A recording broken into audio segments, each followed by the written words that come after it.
Okay, everybody come back into class now. Get in your seat and get your pencils and your notebooks, and everybody settle down. Come on, all you students of history, you students of the law, settle down. I'm ready to teach you a few things. What happens if President Donald Trump does not concede the election? I talked about it in a previous video, but I'm gonna cut right to the chase. It's happened 2 times in history. It happened in 1800. It's happened in 1824. And if you'll remember, Hillary Clinton told Joe Biden not to concede. You remember that? Before this election, she told him, do not concede. You know why she told him that? I hate to say it, smart woman. She knows the law. But most Americans don't. Most of you watching me don't know it. I didn't know it. But now I do, and knowledge is power. And I promise you, Donald Trump knows what I'm fixing to tell you. So do all of his lawyers. Okay, so here's what happens. Real simple. The most powerful thing that keeps the peace in the United States of America is not required by law. It's just a custom. And it's called a concession speech. We've been doing it for a long time, but there's no law that requires a concession speech. However, it does aid in the peaceful transfer of power.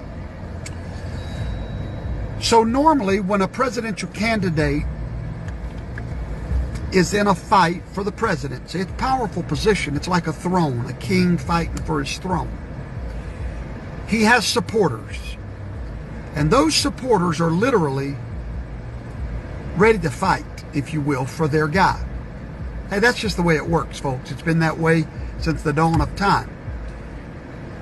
At the moment of the concession speech is when those people that support this guy are pretty much given the green light to simmer down, go back home. It's all over. It's a surrender. It's a white flag of surrender. But it is not required in the Constitution. It's simply a custom. It's a wonderful custom. Once a president concedes, the battle is over. There's no more legal fighting. There's nothing. Everything after that just sort of happens with a rubber stamp. Then the electors get together. They cast their votes in Washington, D.C. The president is officially elected and the votes are certified. And that certification gives that man the presidency.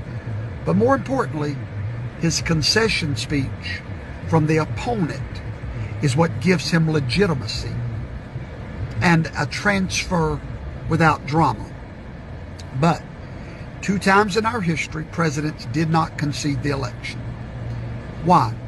Well, not because they were trying to be rambunctious, but just like Al Gore, they knew that something was off, and they were not ready to give up a fight with a margin less than 1% in all the battleground states. According to the law, Georgia is going to be recounted. We do not have any official result anywhere in the nation. Pennsylvania is going to be recounted. Arizona is still being counted. Nevada is going to be recounted. We have a total recount coming. Now, after that recount, the president has legal options to go to court to prove irregularity. So let's just say that none of that works and the president still will not concede the election. The Constitution, Amendment 12 of the United States Constitution gives you the answer of what will happen. If they cannot rule on it in the court and he does not concede and there's no certification of an undisputable majority, then we go to the House of Representatives. When we get to the House of Representatives, there are 475 members of that House. The election is null and void at that point. It's like it never happened. The numbers do not matter any longer. This has happened twice in history. I got a feeling it's fixing to happen again. At that moment, the election becomes obsolete, and now the president will be elected by the Congress, the House of Representatives. Now, immediately, that strikes fear in the heart of a conservative, because guess who controls the House? The Democrats. But not so fast. The Constitution goes on to say in that article that each state in the Congress gets one vote, not each representative. Each state gets one vote for the president.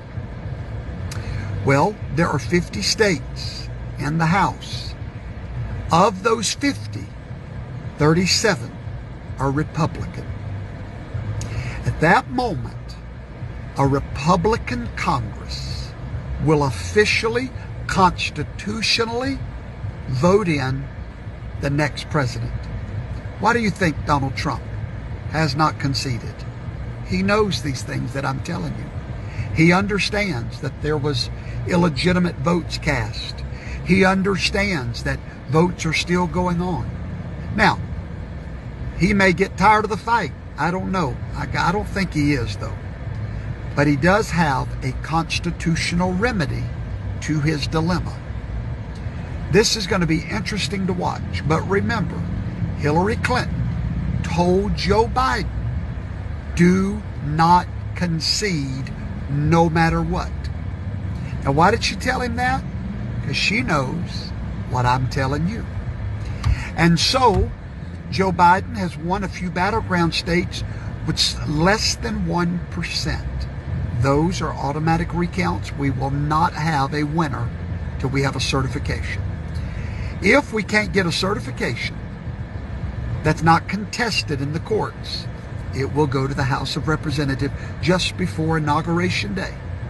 Now, you might know why the Panther is getting real quiet in the background, waiting for the attack.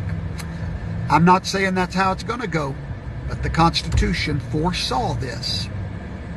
The Constitution made a way for an illegitimate election to be overturned in the House of Representatives.